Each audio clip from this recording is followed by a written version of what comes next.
여러분, 이런 일 겪어보신 적 있으신가요? 지금부터 제 사연을 들려드릴게요. 화요일 밤이었어요.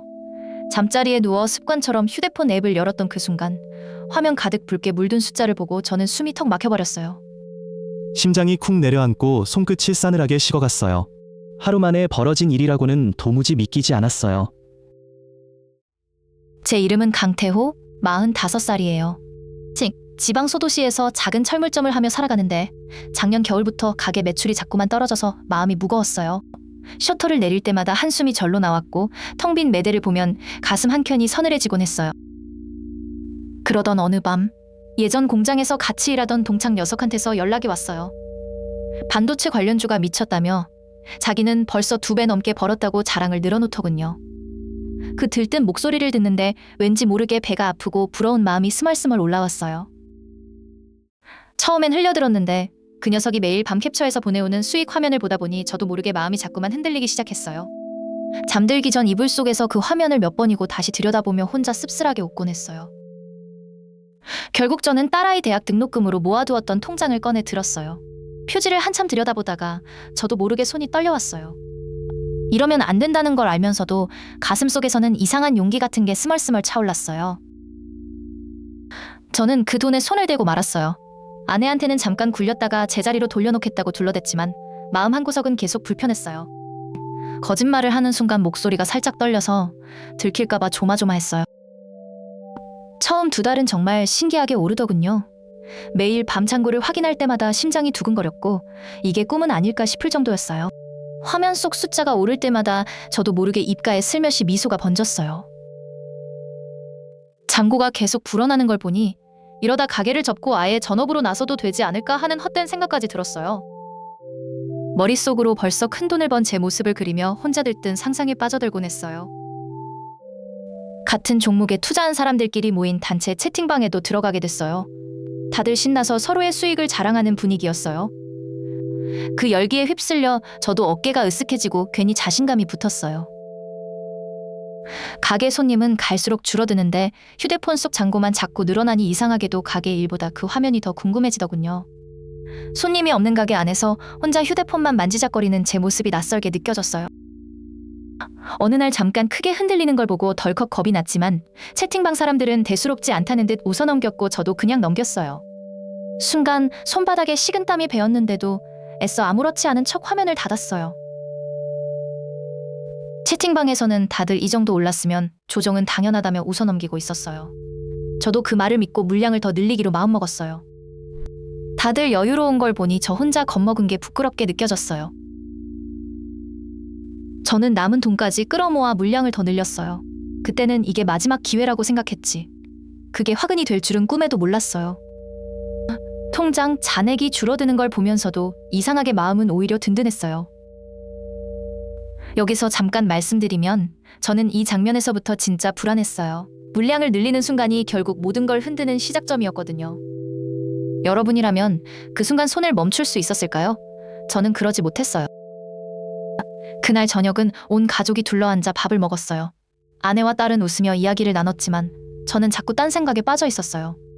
젓가락을 든 손이 허전하게 느껴질 만큼 머릿속은 온통 그 화면뿐이었어요.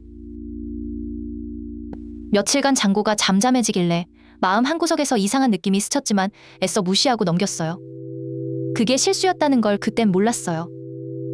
왠지 모를 불길함이 목덜미를 스치는데도 애써 못 본 척했어요. 그렇게 평범한 화요일이 흘러갔어요. 저는 그날 밤이 모든 걸 뒤바꿔 놓을 줄은 전혀 예상하지 못한 채 하루를 마무리하고 있었어요. 창밖은 여느 때처럼 고요했고 저는 그 고요함에 마음을 놓고 있었어요. 잠자리에 누워서도 습관처럼 휴대폰을 집어들었어요. 별 생각 없이 앱을 켜던 그 손끝이 곧 벌어질 일을 전혀 예감하지 못했어요. 이불 속은 따뜻했지만 손끝만은 이상하게 차갑게 느껴졌어요. 화면을 켠 순간 눈을 의심했어요. 하루 만에 20% 가까이 빠져 있었고 손끝이 덜덜 떨려서 화면을 제대로 누르지도 못했어요. 귓속에서 이명이 울리는 것처럼 정신이 아득해졌어요. 떨리는 손으로 채팅방을 열어보니 그야말로 아수라장이었어요. 다들 정신없이 메시지를 쏟아내고 있었고 저는 그저 멍하니 화면만 바라봤어요. 목이 바짝 타들어가는데도 물 한 모금 마실 정신이 없었어요.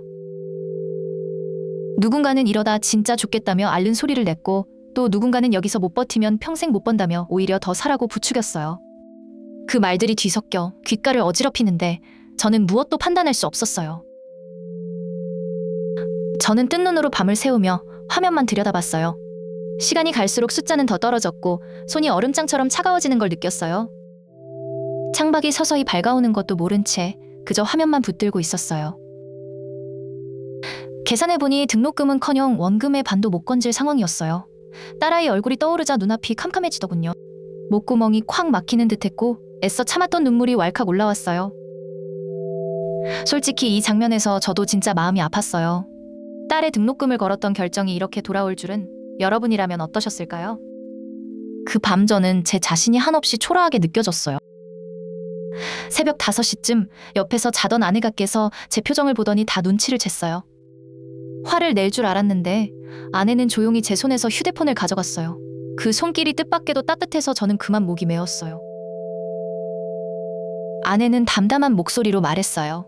지금 팔면 딸 등록금은 어떻게든 마련해보자고. 대신 이제 이 판에서 완전히 손 떼자고요. 흔들림 없는 그 목소리에 저는 오히려 마음이 조금 놓였어요. 그날 아침 저는 손실을 확정하고 전부 정리했어요. 채팅방 사람들은 여전히 조금만 더 버티면 회복한다며 서로를 다독이고 있었지만 저는 조용히 방을 나왔어요. 손가락으로 매도 버튼을 누르는 순간 가슴 한쪽이 뻐근하게 아려왔어요. 며칠 뒤 딸아이에게 사실대로 털어놓았어요. 등록금 일부가 부족할 것 같다고 아빠가 욕심을 부렸다고 고개를 숙였어요. 딸의 눈을 제대로 마주보기가 그렇게 힘든 순간은 처음이었어요. 딸은 의외로 담담하게 그럼 저 이번 학기는 근로장학생 해볼게요 라고 말했어요. 오히려 제가 눈물이 왈칵 쏟아지더군요. 미안함과 고마움이 뒤섞여 목이 메어 한동안 말을 잇지 못했어요. 지금은 가게 일에만 집중하고 있어요. 통장 잔고는 예전보다 초라해졌지만 저녁마다 온 가족이 둘러앉아 밥을 먹는 시간만큼은 그 어느 때보다 든든하게 느껴져요. 그 소박한 저녁상이야말로 제가 잃지 말았어야 할 진짜였다는 걸 이제야 깨달아요. 여러분이라면 어떻게 하셨을까요? 댓글로 알려주세요. 사연을 읽어드린 AI, 다음 이야기에서 또 만나요. 구독과 좋아요는 큰 힘이 됩니다.